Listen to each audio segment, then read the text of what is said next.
Hmm.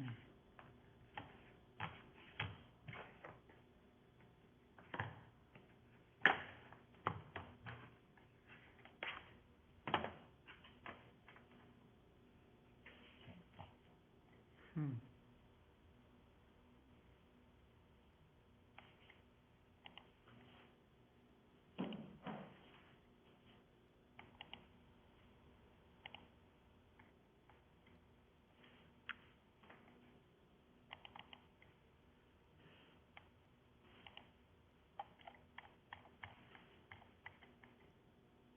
Hmm.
Hmm.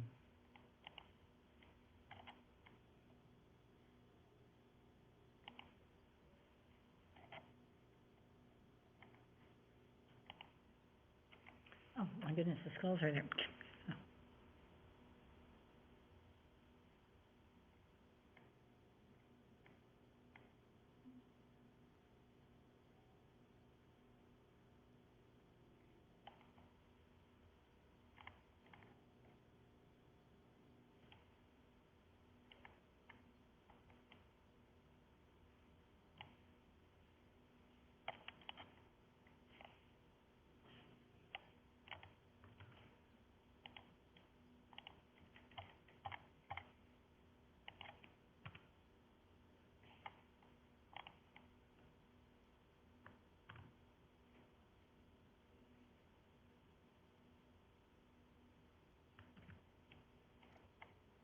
Hmm.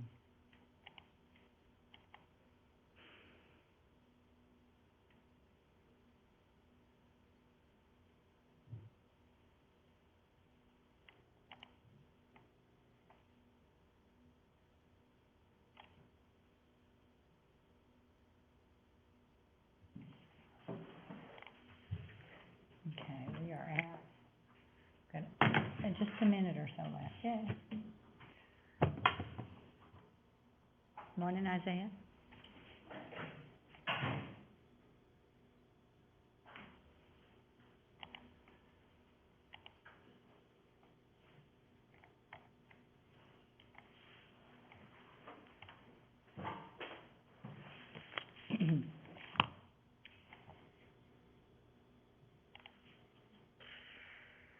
Okay. See, it looks like, uh-oh, somebody's on crutches. That doesn't look good, does it? No, on the TV. Okay. So, just as a heads up, post, I'll be coming to post a week from Friday. New Deal's the Friday after that, the first Friday in November. The 5th? Yeah, something like that. So, I've got 3 schools left and then I've finished going to all my schools. I don't think I'm gonna make it to Laz Buddy this fall. It's just a long trip. Okay, so, let's talk about, the extra credit assignment. If you've been in, the extra credit assignment was to send me your topic with what you're gonna write your argumentative essay about. I got all of those graded. I've had some issues with my big computer, this computer here. When I take it home, the first time I go in, no problems. Once I shut it down at my house and go back in, I can never get to the desktop, which means I can't get to anything. It won't let me search, it won't let me do anything. So I'm having to work at home on an old laptop from SPC that's about twice the size, and it's 3 to 4 years old, so it runs really slow. So I couldn't grade some projects for my big class, so at least I went in and graded all the argumentative topics that people had sent to me, okay? So tomorrow you have an opportunity for another extra credit assignment. So that's what we're gonna focus on, is how to get that done quickly. But I do wanna talk about the argumentative topics that I saw. Grade-wise, if you sent me a question, the problem with sending, do curfews keep kids out of trouble? The problem with that is I don't know your stand on it. You're writing an argumentative essay. You can't use a question. You have to take one side or the other, and you have to have reasons. So if you gave me a statement, curfews are bad because blah, blah, blah, blah, blah, you got 5 points without a problem. If you gave me a stand, if you said curfews are bad, I probably wrote, you can go and check, but I probably said you need 3 reasons, and you got 5. If you wrote a question, you got 2 to 3 points. I didn't give you full credit because I need to know what your stance is on the issue. And then I had some people who got zeros. I had at least 2 people who wanted to write about, should gay marriage be legal? I already said we can't do any topics about homosexuality. There's one kind of side topic that I am allowing, and it has to deal with the restrooms and the gender issues of LGBTQ, and how to address that, because that is a big issue affecting schools. We're not gonna argue whether people have the right to decide that they're not what they physically are. They have that right, but about bathrooms. But, so if you're one of the 2 people who put that down as your topic, you got a 0. If you'll go in and look at your grade, it says, please select another topic and send it to me in a course message, and you can get the extra credit. I'm not penalizing you because you didn't pay attention when I said we couldn't do those topics. And it says it on the, it says it on the argumentative essay topic, so that's okay. It's like as soon as I was here, it's like, oh, I know who wrote this, It's like, I don't look at the names when I'm grading stuff like that. I'm flying through those really quick. So I was like, there we go. And I actually may have done some work on yours too, okay, since we've talked about it last Thursday. So, you missed an extra credit opportunity. There are gonna be some more, but they're not gonna be huge amounts. We're talking 5 to 10 points max. So you've gotta make sure that you're turning those in to get those extra points, okay? So, what I want to talk about now is the summary and paraphrasing assignment. See if I still have it up. Yes, I do. Oh, I hate this thing that keeps popping up if you're not careful. Okay. So you should have gotten it handed out to you today from your facilitators. I'm just scrolling back up to the topic. This is the summary assignment that you see in Blackboard doesn't give you enough details because it says nothing about paraphrasing. I've added this to that assignment to make it a little more rigorous and to get you some practice in paraphrasing. All right? Students will write a summary of an article according to the steps in Chapter 18 of the Langen textbook. It's Albright and Langen, but, it's still Langen wrote the book originally by himself, and then his latest edition has an extra author. Okay, it's pages 410 through 429. Most of what I've shown you has actually come out of Langen. This will be double-spaced, 12 or 14-point font with an appropriate MLA heading. I'm going to tell you, I had somebody on there compare and contrast. We are 3 assignments in, halfway through the semester, and a student is still not double-spacing their essays. You have to double-space, because I grade those. They have to be double-spaced. And so by not following the directions on formatting, that is rude to the instructor that you're not following directions. It tells me you don't care, that you don't pay attention. So let's don't do that. and there shouldn't be a period after MLA. It should be no more than 1 to 1.5 pages total in length, starting with the citation. I'm going to say it can be up to 2 pages because originally it was just a summary. Now I'm adding in paraphrasing, and by the time, you have to give me the originally quoted section that you're going to paraphrase, and then you paraphrase underneath it. It could look like it's 2 pages long, even though there'll be some space in there, okay? You're going to use an article about your chosen argumentative topic. The whole point is, why have you write, in the past I've had students do summaries over articles that I just randomly selected. You're going to have, and the summary and paraphrase assignment is of equal value as the argumentative essay. So why not make it apply, so the information you gain from doing the summary, let it apply to that next assignment. Shows that they're integrated, because you can use summary and paraphrase in an argumentative research essay. So it's skills that can be used more than once. The articles to summarize should be a minimum of 900 words long. The reason for that is that if anything shorter, you're not going to be able to give me a good summary. You know, and because, okay, let's be honest, you don't want to do one that's got 3,000 words in it. That's way too much time to read and summarize. But if I don't put a minimum amount, people will go out and find things that are like 200 words long. You can't write a summary of 200 words. 200 words is basically a summary, okay? So watch out for that. The student will turn in the summary paraphrase document and a copy of the article to Blackboard for grading. So by finding your article and submitting it for extra credit tomorrow, you don't have to send me another copy of it, because I'll have it already in Blackboard. So the first section is going to be the summary, then you're going to have the paraphrase. So you're going to select a single sentence or a couple of sentences of at least 30 words total, minimum, to paraphrase. So you can't count, okay, I've got a word that's got 22 words, I've got a sentence that's got 22 words in it, and I'm going to take the next 8 words in the next sentence. That one doesn't work. You have to give me complete thoughts. So that's a minimum of 30 words. You don't have to do 130 words, you know, but I want you to give me something of enough length that you've had to put some thought in to paraphrase it. So, and it will come from that article that you're submitting. So paraphrasing is one way to use the text in your own writing without directly quoting source material. Anytime you are taking information from a source that is not your own, and notice it says information, that means ideas or words. You have to leave? Okay. Ideas or words, you have to give credit to that source. And I'm going to talk about that a little bit, about not giving credit, okay? You need to specify where you got the information. So a paraphrase is your own rendition of essential information and ideas expressed by someone else, presented in a new form. That's what a paraphrase is. One legitimate way it is also one legitimate way when accompanied by appropriate or accurate documentation to borrow from a source. So if you paraphrase in your argumentative essay and you give credit to the source, that counts as one of your quotes, one of your sources used in the paper. It's a perfectly acceptable way to do it. And a paraphrase is also a more detailed restatement than a summary, which focuses concisely on a single main idea.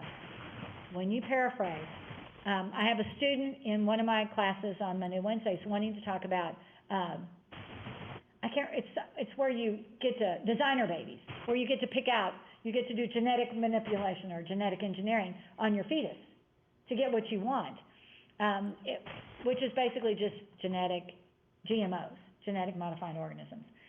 Which, if you talk about the genetic process of doing that, it gets very technical.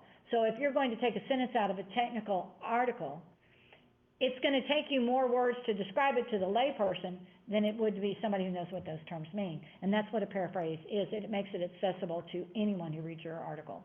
Okay? So most of the time, a paraphrase may take more words than the original, because you might be dealing with very complex ideas. Or if, in your instance, like you're writing about does religion cause wars? So I remember our topic. I can't remember everybody. I remember Alex's, but I remember your two. There might be some issues that you might need to explain how you're proving it, the dynamics between the two religions that are, and a lot of wars are fought between slight differences in religions. Like if you go to Ireland and you look at the Irish Catholics and the Irish Protestants, that's basically been a kind of war that's fought in Ireland. So You know, you need to know that what makes them fight. So you might have to explain those religious issues in maybe simpler terms. So there's 6 steps to effective paraphrasing. Reread the original passage until you understand its full meaning. If you've got something that's so technical you can't figure it out, don't use that sentence for a paraphrase, okay?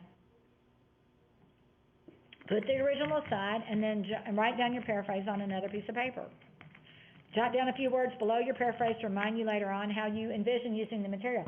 So if you're spending the time to summarize an article and then to paraphrase from it, you can use that in your argumentative essay. That's that much else less you have to write on your argumentative essay. I'm not saying put your whole summary in there, but parts of it could be in there. So John Smith, in his article, Curfews Are Ineffective, writes blah, blah, blah, blah, blah, blah, blah. There's a great summary, and you've got a source in there very quickly. And you've got maybe 1 or 2 sentences that summarize what was in that article. Check your rendition or your version with the original to make sure that your version accurately expresses all the essential information in a new form. If you follow it too closely and don't give credit, it's going to be considered plagiarized, okay? Use quotation marks to identify any unique terms or phraseology you have borrowed exactly from the source. In your paraphrase, you may quote if there's a particularly unique phrase. Does that make sense? You cannot quote in the summary. The summary is your retelling of somebody else's main ideas in their whatever they've written. In the paraphrase, if it's something unique, like it might be a foreign phrase or something, yes, you'd have to put that in quotation marks because you're going to say it directly. And here it says record the source, including the page on your note card. So I don't want note cards. I was talking to Rodney that I have in my 8 o'clock class. When he was in high school 14 years ago, they used note cards when they were writing research papers. I used note cards when I was writing. Not when I got into college and got a computer, though. I stopped using note cards, okay. I had copies of pages. I couldn't download documents. When I was in college, you actually had to go in and get a copy card and copy hundreds of pages. When you're getting a master's in English, lots of pages are copied. And so I had the actual copy of the page, so I didn't use note cards. That comes easier. Okay, so here is a sample. Here's an original passage. Students frequently overuse direct quotation in taking notes, and as a result, they overuse quotations in the final research paper. Quotations and paraphrase are not the same thing, though that when you're counting them as sources in the paper, they are. Probably only about 10% of your final manuscript should appear as directly quoted matter. Therefore, you should strive to limit the amount of exact transcribing of source materials while taking notes. And this is from Buster D. James, Writing Research Papers, 2nd edition, 1976. That was when I was in college, okay? So I'm going to tell you that that's very interesting. So if you turn in your argumentative essay, and I can see that there are 2 to 3 quotes in every single body paragraph, and you maybe have 2 or 3 sentences in it, that's too many quotes. A paraphrase is different. It's taking somebody else's information, putting it in your own words, so it's not part of that 10% if it's paraphrased, okay, or a summary. Because really, if I see you've got 67% of your essays coming from sources, that's too much. It should be down in the 25 for me, total. Okay, come on. All right, so we've had that one about the 10%. So here's a legitimate paraphrase. In research papers, students often quote excessively, failing to keep quoted material down to a desirable level. Since the problem usually originates during note-taking, it is essential to minimize the material recorded verbatim. And it gives you the author's last name in parenthetical reference and the page numbers, because it apparently went from one page to the next, 46 to 47. So that is a legitimate paraphrase because it gives credit to the source. An acceptable summary of that paragraph is students should take just a few notes in direct quotation from sources to help minimize the amount of quoted material in a research paper. That's an acceptable summary. Here's a plagiarized version. Students often use too many direct quotations when they take notes, resulting in too many of them in the final research paper. In fact, probably only about 10% of the final copy should consist of directly quoted material. So it is important to limit the amount of source material copied while taking notes. It goes on down here, it says, talk about a note about plagiarism. This example has been classified as plagiarism in part because it failed to give, it says failure to deploy any citation. Sounds like a military operation, doesn't it? There was no parenthetical reference. It didn't tell the reader where it came from. That is stealing someone else's ideas, and that's a no-no. Plagiarism is a serious offense in the academic world. However, we acknowledge that plagiarism is a difficult term to define, that its definition may be contextually sensitive, and that not all instances of plagiarism are created equal. That is, there are varying degrees of egregiousness for different cases of plagiarism. Yesterday I'm grading the presentations. I got your narratives done. I'm now trying to get through 90-some odd presentations of 8 slides that are heavy on text. And I had a student, and when it opens up and turned it in, it tells me how much comes from sources. He had 43% of his paper was from sources. And so I go and I look at it, and I see his second slide has number 1, and there's 11% of that 43% that's showing from sources is from Wikipedia. It's on that second slide, and it's not credited. That was plagiarized. So, and I made a note that said, basically, this slide is plagiarized from Wikipedia. That's a no-no. Don't use Wikipedia. Wikipedia can be changed by anybody. So don't use Wikipedia as a source, because Turnitin won't catch it. I'll just tell you. So, but this was not the entire presentation. It's one slide. In my mind, that slide didn't exist, so the student lost 12.5. Out of 100 points, the student lost 12.5 points. That's 1/8. So I didn't give him a 0 on the project. I just took the grade down by 12.5 points. Now, last spring, I had a student turn in a presentation that was 75% somebody else's presentation in the same class who I'd already graded. He got a 0, turning in somebody else's work. Okay, so that was egregious. The one slide was not egregious, but he didn't get credit for it. So watch out for that. So, and by the way, you can see at the bottom it says the paraphrasing information comes from Purdue OWL. So that's that. So that is your assignment. A draft of your summary paraphrase is due Friday. We will do peer revision on Tuesday. You'll need 2 copies of your summary paraphrase to have 2 other people look at it. So when we go, let's see. I'm going to get out. Oh, I need to leave it up. Sorry. Okay. So what I want to do right now is I want to show you the sample summary that is in your unit. This is one to show you what it should look like when it's formatted. So I'm in week 8. I'll go into summary paraphrase handouts, and it is sample summary. Okay, so when you look at this document, you're going to see that it's got a heading, it's got the title, and then it has what's called a citation. We talked a little bit about that with Ms. Pineda on Thursday. I'm going to spend more time on it today. And after the citation, we can see it says, in the article, see how it's flush left with everything else? You can see how the citation has what's called a hanging indent in it. Okay? Not hard to do. I'm going to make a video on how to take something and put a hanging indent in it. Okay? Though you could watch that on YouTube, but I'm going to make one for you. Okay? But it goes, in the article, North Korea is a human rights disaster. I didn't want to type out the whole article title because this was actually, if you look at the date, 16 October 2018, that was a class in the fall for me. And I furnished the articles for people to summarize.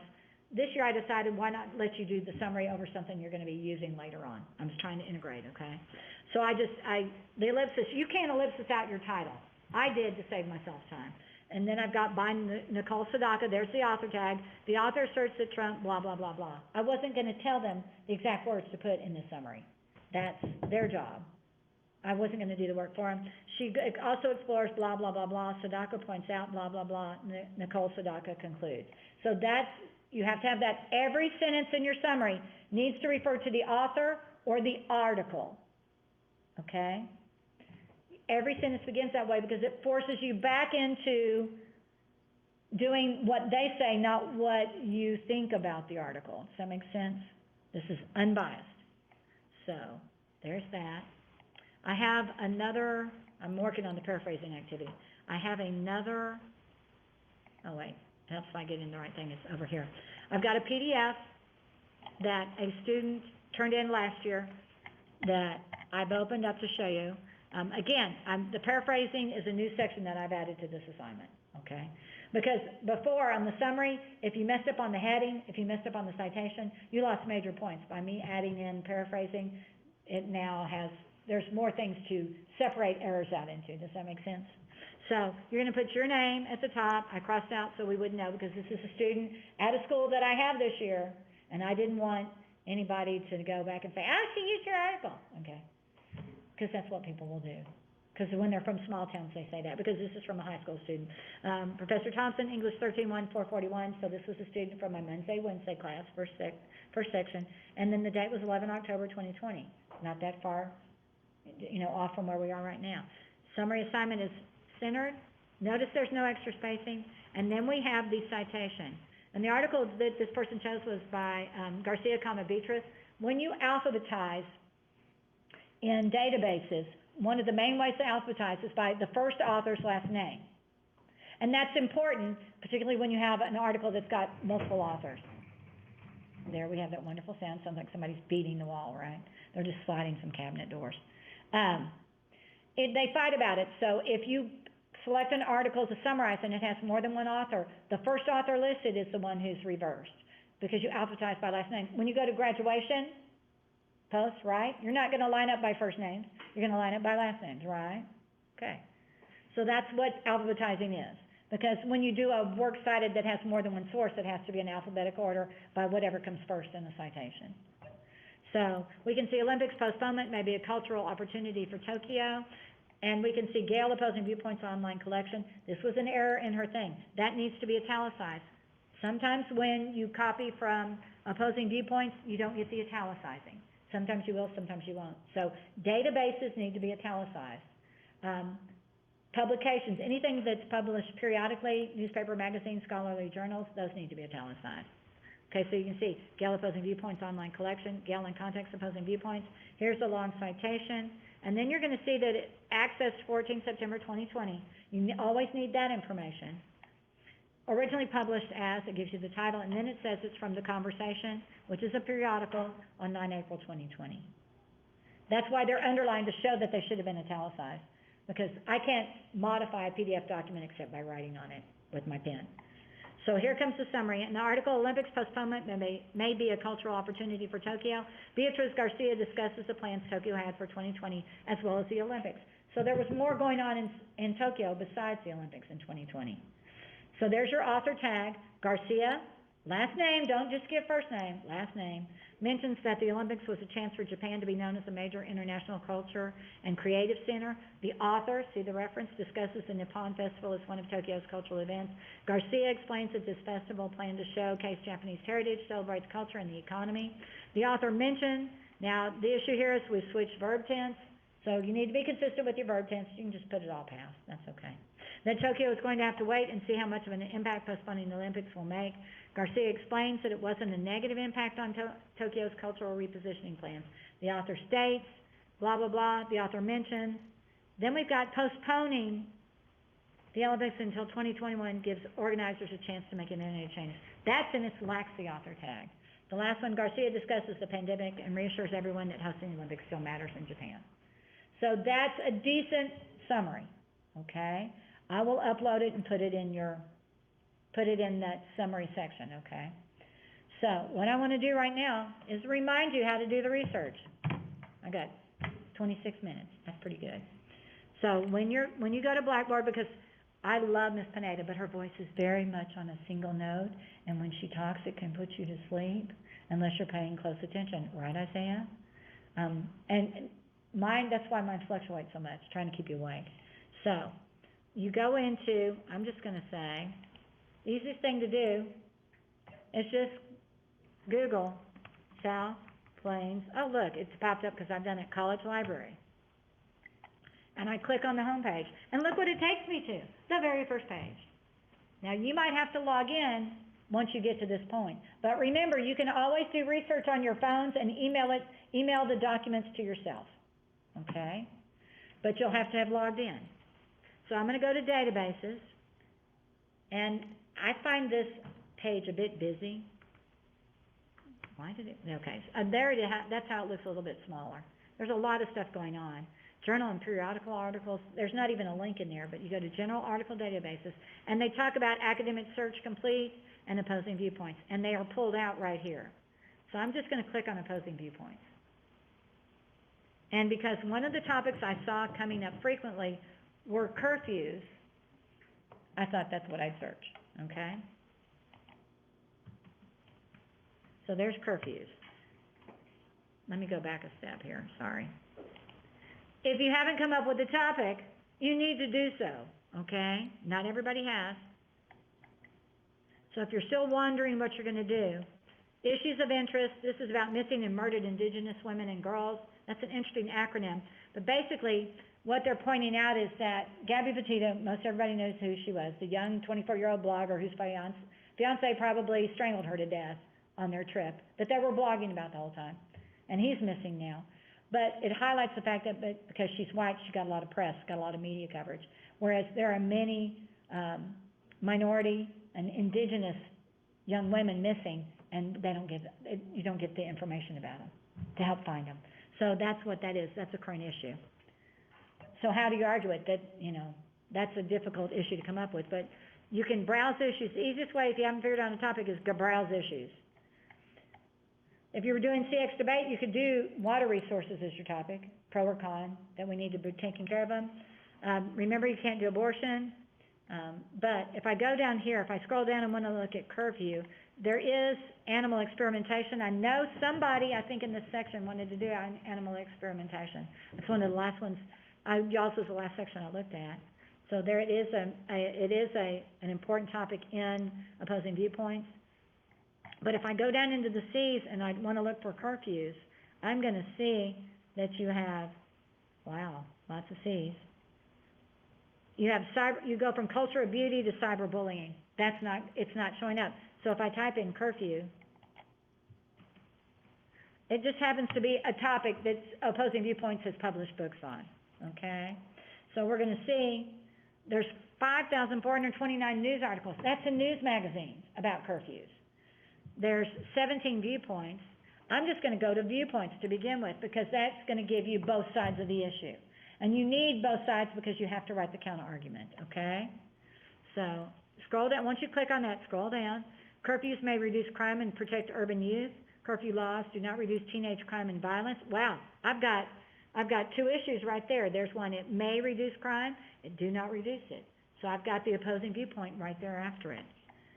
Curfew laws can reduce teenage crime. See how they're right there? They're paired. That's the nice thing about opposing viewpoints. Can reduce. That's why it's a good source to use if you can get into the viewpoints and they have it pulled out. So I'm just going to look at the first one. May reduce crime and protect urban youth. So here I have the article, and it's 1,674 words. That's not super long. The level 5 is the content. The Lexile measure of 1330L means that it's a college level reading text, okay? That's what that means. But as I scroll down, remember, take a peek up here, where it's blue. You cannot use that in your summary. That is an abstract and some questions about the particular topic. The article doesn't begin until you get here. And the reason I like to do this article is because this is an article that has headings in it. That gives you sections. That tells you what it's doing. And the scope of the problem, the author discusses in the section scope of the problem, blah, blah, blah, blah, blah. Do you see what you've got there? Man, that's a give me, isn't it? Okay. And it talks about laws. And then it goes to theoretical context.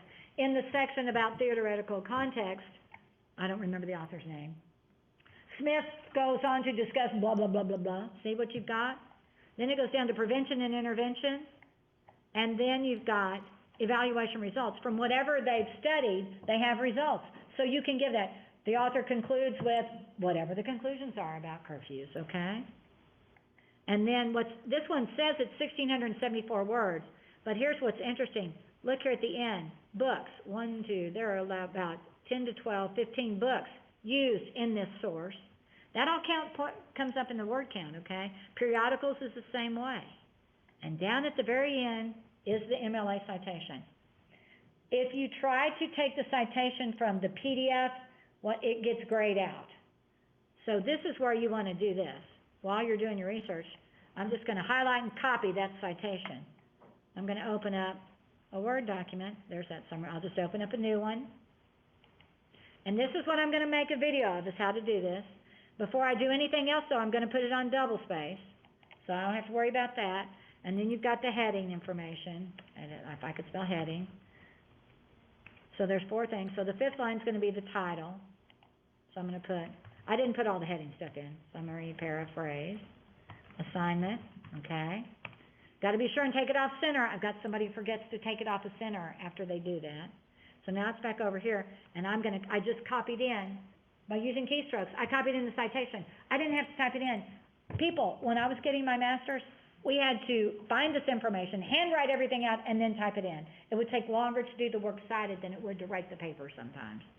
So, now I've got the summary paraphrase in here, but the issue is it doesn't have the hanging indent. Remember the sample showed you how you did that? So, I'm going to put my cursor up in that first line of my citation. When you're in Word, you need to make sure that you have the ruler at the top, because there's lots of handy tools. If you don't have a ruler, go to View and make sure that see how it's checked right there, that says ruler right there, and it's checked. So that tells me I've got my ruler. So when I look at this, I'm going to go back to Home. I can see there's clipboard, there's little sections, and they all have titles. And then over to the right, there's a little arrow that shows that it gives you more explanation. So when I get the paragraph where spacing is at, I'm going to see there's an arrow. And I'm going to tell you that I was teaching a remedial class here at SPC 3 to 4 years ago, and I had a student in the remedial class. Didn't mean she wasn't smart, it just meant she wasn't good at writing. Show me how to do this. And I've gotten more use out of this particular skill than I have a lot of things I was ever taught. It's got, here under paragraph it says indents and spacing.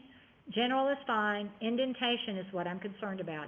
In MLA, you use what's called a hanging indent. So an indentation, don't mess with left or right, mirror indents. Where it says special, see how it says none? It says none in this little box. And this is a preview of my document down here. I'm going to do here, and watch when I put it on hanging, what happens in that preview. Did you see how those lines shifted over to the right?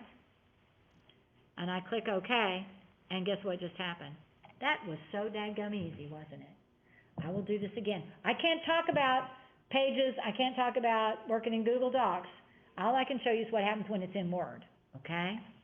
So that is in there. So now all I have to do is go back in and type my summary. I'm pretending to type words because it takes too long to try to type stuff, and then I have to worry about how I spell it.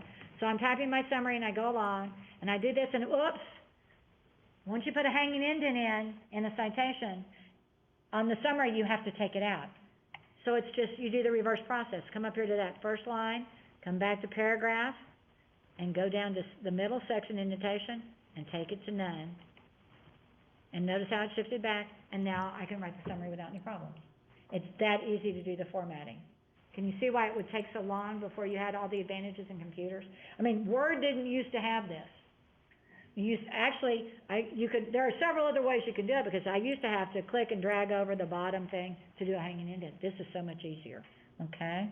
So that is one of the best things about computers, I'm telling you. When I originally started working on my master's, my husband got me an old Apple. It had the big TV console top and the green screen. And all it did was allow me to type fast. That's about it. I couldn't do research, couldn't do anything. So that's how you set it up. It's very easy to do. Now, I'm going to talk about how to get it turned in.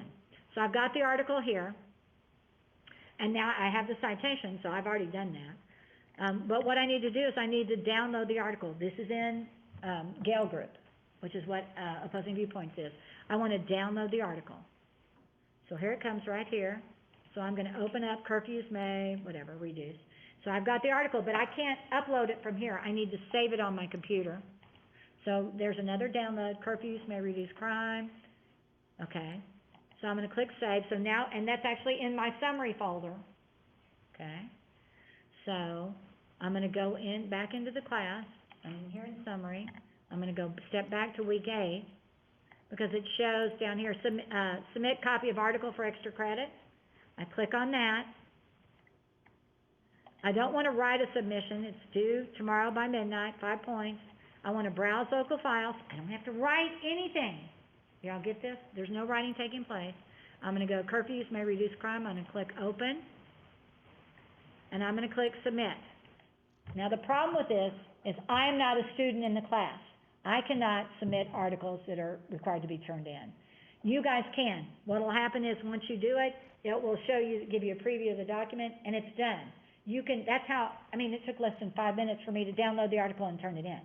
There's no reason not to get this in very quickly for extra credit, okay? That's how quick it is. You just might as well do it. Don't, I should make it part of it, but we need extra credit. I realize that's out there, that people need extra credit, okay? I'm going to click cancel since it won't allow me to do it. So that was working with opposing viewpoints. So while I'm in there, I'm going to go back to databases now. I want to switch databases. I want to go back and remind you about Academic Search Complete, which is part of EBSCO. So I click on EBSCO, or Academic Search Complete, and I get this screen that has all the different boxes you can fill in. And instead of doing curfew, I'm going to do death penalty. Because if you haven't decided on a topic, just pick death penalty because there's lots of information out there on it, particularly in opposing viewpoints, okay? I just chose curfews because there was the document that had the headings in it, and I thought that was helpful. If you can find one like that, it makes your summary easier. So I'm going to type in death penalty. Hold on, death and penalty. And what I did by that, I used a Boolean term by saying death and penalty. They have to show up together. Because if you just put in death, it'll bring up anything that has death on it in the title. And I want to go, I'm going to type in the word moral down here, but I'm going to make it all text. So I'm going to click search, and I got 1,671 documents. Communicating punishment, okay. Pandemic is a portal. Reimagining crime and punishment, okay. There's videos. By man shall his blood be shed. Sinners in the hands of an angry God. Wow, that's an interesting one. An exploration of religious forces unsupported the death penalty. So you've got both sides. You're going to have to read through them more often than not to do it. Now, here's the thing to remember. When you're in EBSCO, if you click on the title, you don't get the article. What you're going to get is basically an abstract page. The abstract is just another word for a summary, so you cannot use that. That is not something you can quote from or summarize. That is a summary of the article. 1 semester, 1 year, I used to make kids do an argumentative essay, but they had to do an annotated bibliography at the same time, and Miss Hockenberry might remember that at New Deal. And they had to have 10 articles about their topic. Isn't that wild? So I had one year I had a group of students at another school, and they summarized the abstracts. And I was like, that's not the article, you can't do that. So you have to make sure you select PDF full text, or if we just go back a step and look at it, right underneath it says PDF full text. What's different about this is, though, you actually get the article as it appears in the publication. So I can see it here. It's 55 pages. OMG, that's way too long, isn't it? Control F. I'm not going to talk about safety. I'm going to talk about moral.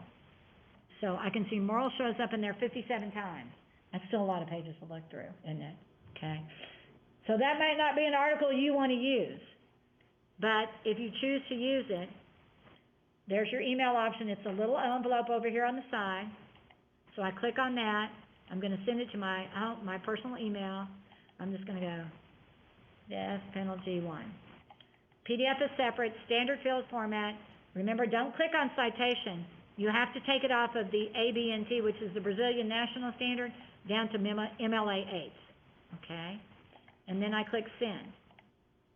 So it's now been sent to me.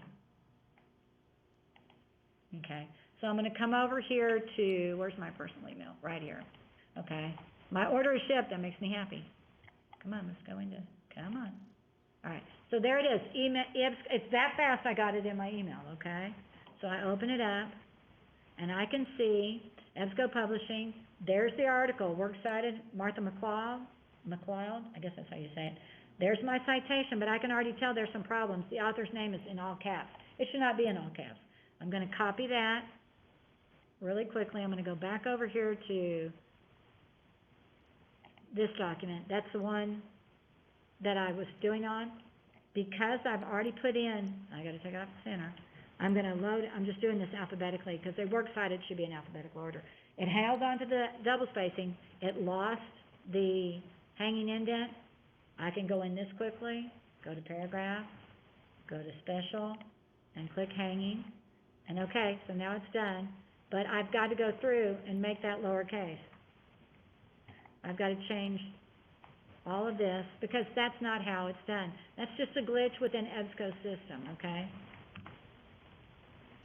But I can see that the Boston University Law Review was italicized, that's good. EBSCO host is italicized. It's got what it is missing is the date access. But that is the old version, so we'll know, okay? So what you do is you come in over here, pages, right after the pages, and you go ACCESSED, 19 October 2021. Okay, that's all you have to do. See how it is right there? Well, they did it right after the email, but this was, okay. Sorry, that's in the wrong spot, my bad. I should look down at the one behind it. I just took it out and it goes right here. That's one of the things that happens when you have a URL in a citation. It went blue. I'm just going to go Control Z. Okay. I'm just going to type ACCESSED 19 October 2021 in a period. Okay? That's how we do this. It is the same issue. You download the document right here. Don't hit the persistent link. Here is the article down here in the PDF, okay?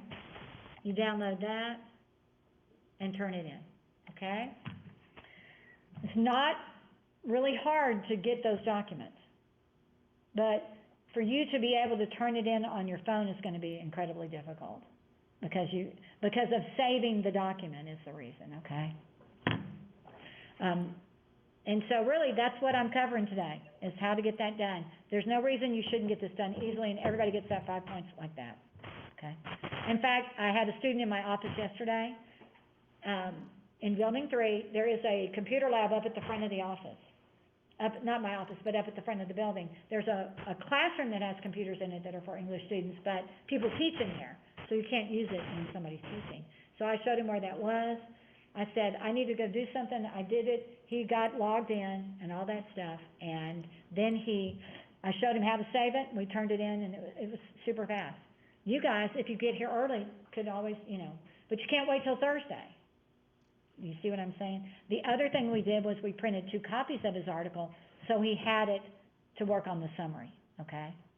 That would be the other recommendation. So let's see, we're out of here in a few minutes. If you want to go down to the computer lab over there, log in, go to the databases, you're logged in here. You've got 60 copies, well, what is it she said? You've got $25, which is like, what, 5,000 copies or something? It's a ridiculous amount. You can go over there into that computer lab, you're logged in, there won't be any issues, and it'll print straight to the printers in there once you do your search, okay?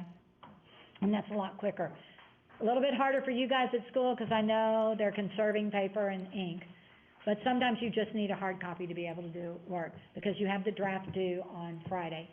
I will spend a little bit of time talking about making sure that we've got the citation done, and I'll get that uploaded. That's one of the things I'm going to do. I may sit in here and do a video real quick on how to create the hanging indents, okay? So I'll do that very quickly before I even head over to my office and put it up in there along with that sample the sample summary that we saw. I don't have any samples that have a paraphrase on them, but remember, you pick at least something 30 words long, minimum, but it's got to be complete thoughts to do as your paraphrase. And think about it, you get the paraphrase done, you might not have any corrections to do, okay, when we do peer revision, all right? So I'll see y'all Thursday, where we're going to practice paraphrasing. So I'm going to sit over here. I'm going to open up. I guess I can get out of that.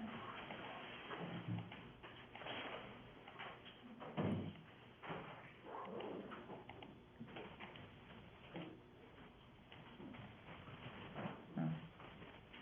Okay.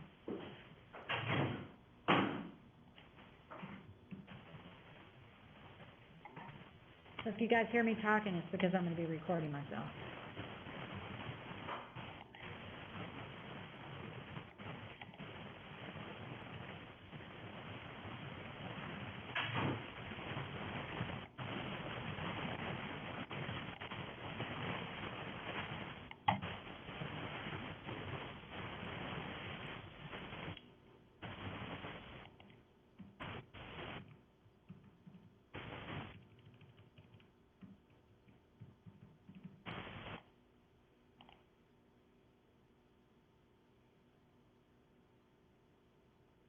Okay.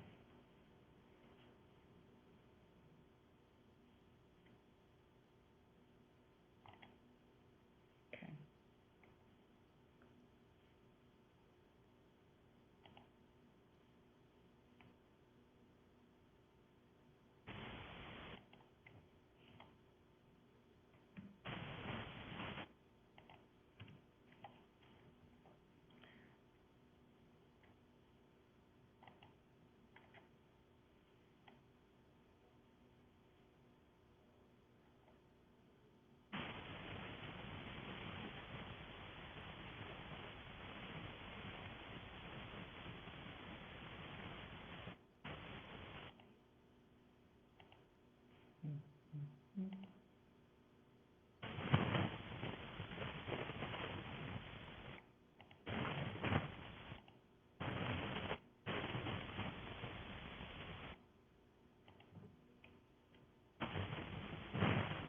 Okay, this is going to be a quick tutorial on how to create a hanging indent after you find a source that you're going to use on a works cited. So the first thing you need to do is go to the library.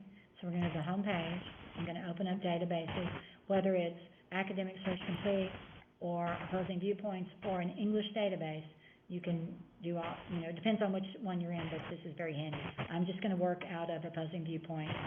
I'm going to type in death penalty, and I'm just going to find an article here under viewpoints, hopefully one that's not super, super long. I think I'm going to go into news articles because they tend to be a little shorter. So here we've got Virginia one step closer to abolishing death penalty. So I found an article that I want to use. It's 806 words. So when I open up the document, I can see a lot of the information on the screen. And one of the things that we have is we have the ability to download the article, so I'm going to download it to my computer. I'm going to open it up and save it. Your conference is scheduled to end in 2 minutes. Death penalty. I don't spell correctly. Death penalty 1. Okay. I'm going to go back over to this article, and as I scroll through it, I'm going to see that at the very bottom of the article, there will be an MLA style citation. So you have to make sure you're doing MLA when you do this. So I'm going to highlight that citation, and I'm going to copy it. I'm going to open up a Word document. I got a lot sitting up right now. Let me open up a blank one. Okay. Here's new. I'm going to put it on double spacing. And again, this works for whether you're doing an argumentative essay for 1301 or writing a character analysis for your Old and Middle English character analysis. Okay, so I need to go in and set it on double spacing. Did I do that? No, wrong one. Okay, hold on. Let me get out of there. Cancel. I'm going to make sure it's on double spacing. Yeah, I got double spacing. So I'm going to come in and I'm going to load in the source. Okay. Now, when you're doing MLA, it has to have a hanging indent. So to get that hanging indent, I'm going to put my cursor in the top line, and we're going to see that this is an article without an author. So I'm going to put my cursor in that top line, and you have to have the ruler up in Word to be able to see these, but you've got all these separate sections, and in each section there are little arrows that will expand information about that section. I want to look at the paragraph one, because that's where indents and spacing occurs. The first one is general. I don't want to mess with it. The second one says indentation. That's the one I'm going to focus on. And then spacing is down at the bottom. But if I look, there's a preview of what I'm working with. Your conference is now over. Goodbye. So I'm going to go back to indentation. I'm going to go over here to special because I want to put a special hanging indent in. So I click on hanging, and I can see when I did that, that preview shows that it is very much indented. So I click OK, and then it's done. And that's how you do a hanging indent in Word. Okay.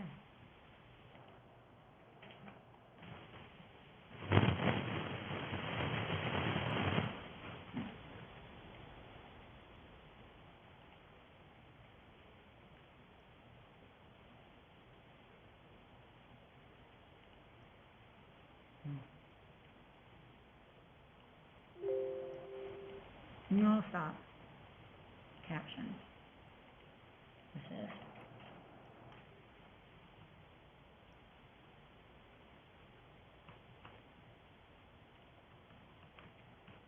A hanging indent, a hanging indent.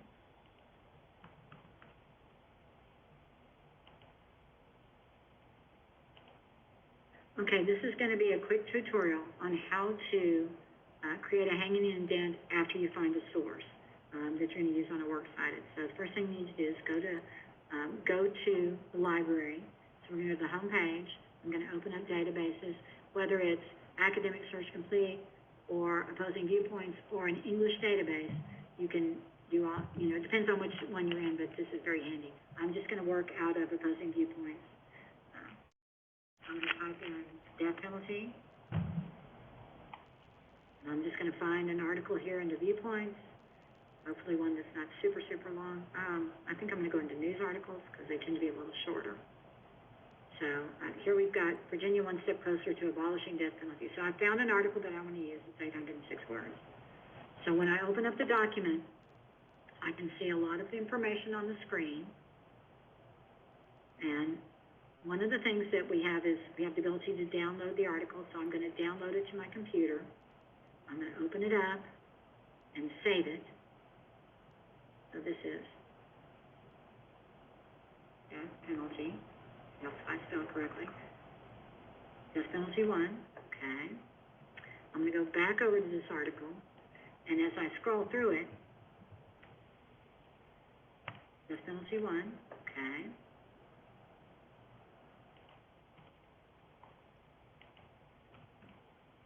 I'm going to go back over to this article.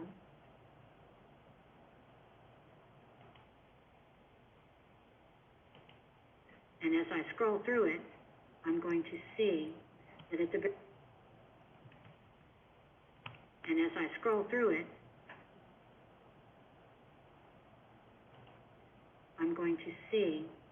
the very bottom of the article, there will be an MLA style citation.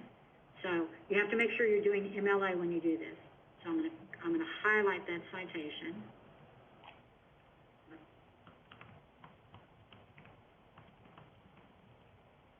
I'm going to highlight that citation. I'm going to copy it. I'm going to open up a Word document. I got a lot sitting up right now. Let me open up a blank one. Okay. There's new.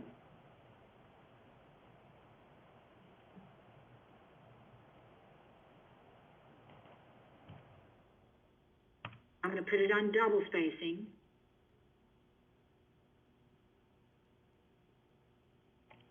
And again, this works for whether you're doing an argumentative essay for 1301 or writing a character analysis for your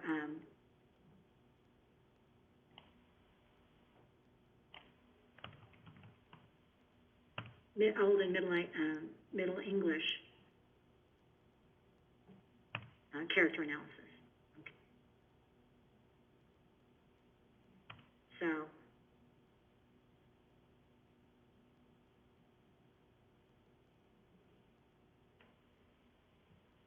I need to go in and set it on double spacing. Did I do that? No, wrong one. Wrong thing. Hold on. Let me get out of there. Cancel. I'm going to make sure it's on double spacing. Yeah, I got double spacing. So I'm going to come in and I'm going to load in the source. Now, when you're doing MLA, it has to have a hanging indent. So to get that hanging indent, I'm going to put my cursor in the top line, and we're going to see that this is an article without an author. So I'm going to put my cursor in that top line, and you have to have the ruler up in Word to be able to see these. but you've got all these separate sections, and in each section, there are little arrows that it will expand information about that section. I want to look at the paragraph one, because that's where indents and spaces